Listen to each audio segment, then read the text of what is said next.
Bon après-midi, je vous à toutes et à toutes. Il est 13h à Kinshasa, une heure de plus dans la partie est de la RDC. Mesdames et messieurs, bienvenue dans ces bulletins d'information à la une de l'actualité. C'est communiqué de la SADC. La SADC a noté avec une profonde préoccupation le contenu du communiqué officiel publié le 12 avril dernier par les rebelles de l'AFC M23. Celui-ci allait que la mission de la SADC en RDC s'est engagée dans des opérations militaires conjointes aux côtés de FARDC et des FDLR et de Wazalendo à Goma contre le mouvement rebelle du M23. On va suivre ces communiqués publiés le lundi 14 avril 2025. La SADC a dans ce communiqué refuté fermement les allégations selon lesquelles la SAMI-DRC s'est engagée dans des opérations conjointes aux côtés des FARDC, FDLR et Wazalendo à Goma contre le M23. On peut lire, la SAMI-DRC n'a participé à aucune opération conjointe contrairement à ce qui est affirmé. Ces affirmations sont à la fois inexactes et trompeuses. Conformément à la directive du sommet des chefs d'État et de gouvernement de la SADC, la SAMI-DRC met actuellement en œuvre un retrait structuré et coordonné de la RDC. La SADC réaffirme son attachement aux accords conclus lors de la réunion consultative tenue le 28 mars 2025 à Goma. L'organisation reste déterminée à soutenir les efforts pacifiques et diplomatiques visant à instaurer une stabilité durable dans l'est de la RDC. Le secrétariat de la SADC exhorte toutes les parties à agir de manière responsable, à s'abstenir de diffuser des fausses informations et œuvrer collectivement à la désescalade et au rétablissement de la paix dans la région. Et par la suite, le FARDC refute les accusations du mouvement rebelle du M23 soutenu par le Rwanda, selon lesquelles les FARDC ont monté la nuit du 11 au 12 avril dernier une attaque contre la ville de Goma. Pour le porte-parole de l'armée, le général-major Sylvain Ekenge. Ces accusations manquent de fondement et de logique. Par ailleurs, le FARDC réaffirme leur engagement et leur attachement aux côtés de la haute hiérarchie. On va suivre justement ces communiqués, ces propos du général-major Sylvain Ekenge. Les forces armées de la République démocratique du Congo tiennent à donner des précisions objectivement vérifiables suivantes à l'opinion nationale et internationale. 1. Au nord de la province, leur première position se trouve à plus de 300 km de la ville de Goma, dans le territoire de Lubero, au grand nord de cette province. 2. À l'ouest de Goma, les forces armées de la République démocratique du Congo sont en pleine défensive dans le territoire de Walikale. Au sud de Goma, les premières positions des FARDC sont à des centaines de kilomètres de la ville de Bukavu, dans les territoires de Mwenga, Uvira, Fizi et Chabunda. Le communiqué de l'AFC M23, taillé de toutes pièces, est en réalité un scénario sciemment monté non seulement pour camoufler et justifier les tueries quotidiennes des civils dans la ville de Goma, mais aussi et surtout pour manipuler l'opinion et également satisfaire leurs appétits criminels. C'est une manœuvre dilatoire concoctée pour tenter de faire capoter toutes les initiatives de paix en cours.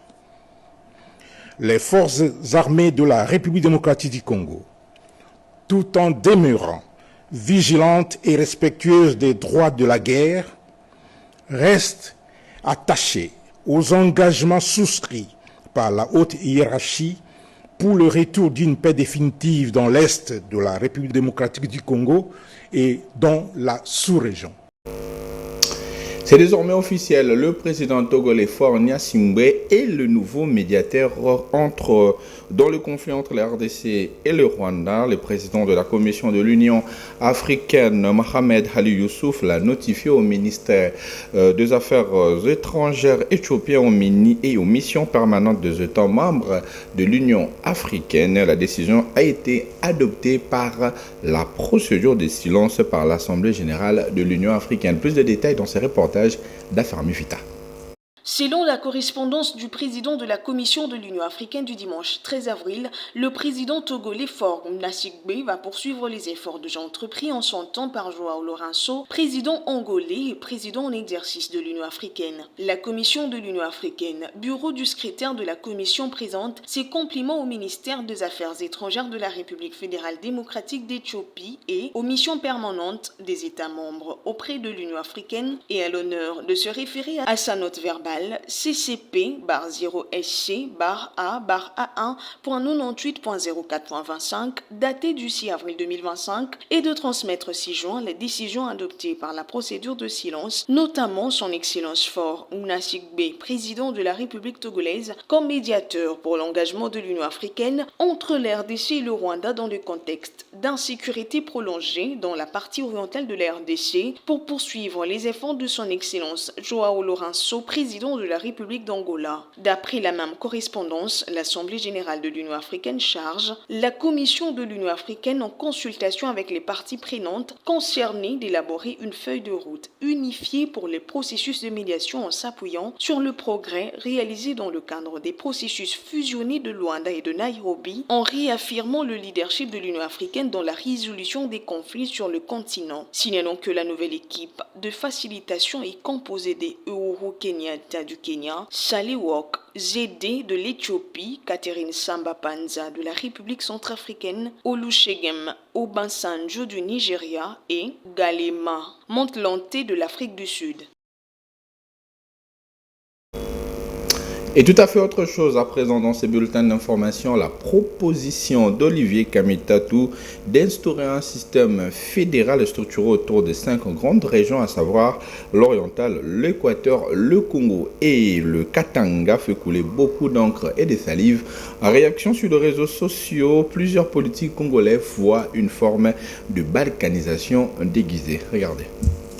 Je suis contre le fédéralisme. Le point de vue de Patrick Kangabe Konda, cadre du Parti du peuple pour la reconstruction et la démocratie, qui s'oppose fermement au fédéralisme, qu'il juge d'inadapté au contexte historique, politique et social de la RDC. Patrick Kanga insiste sur le fait qu'il ne s'agit pas d'une rigidité idéologique, mais d'un attachement à un équilibre fragile. Il faut questionner les modèles qui conviennent le mieux à notre pays pour promouvoir le développement, la cohésion et la stabilité. À ses yeux, la RDC est aujourd'hui un État unitaire fortement décentralisé, un compromis né de la rencontre entre les partisans du fédéralisme et ceux de l'unitarisme lors des accords de Sun City. Pour Prince Epenge, le fédéralisme n'est qu'un qualificatif sexy du mot balkanisation. Pour cet acteur politique de la plateforme Lamuka, c'est la médiocrité des dirigeants d'hier et d'aujourd'hui qui appauvrit le Congo, pas la forme unitaire de l'État. Le pouvoir constituant dérive comme originaire en, par l'intermédiaire de la constitution congolaise en vigueur, trouve la réponse définitive aux revendications des fédéralistes et des unitaristes. C'est la forme unitaire de l'État actuel avec une décentralisation très poussée. Pour Prince Epenge, le mal du Congo est l'irresponsabilité et l'inconscience des dirigeants. Si vous êtes voleur dans la forme unitaire, vous le serez dans la forme fédérale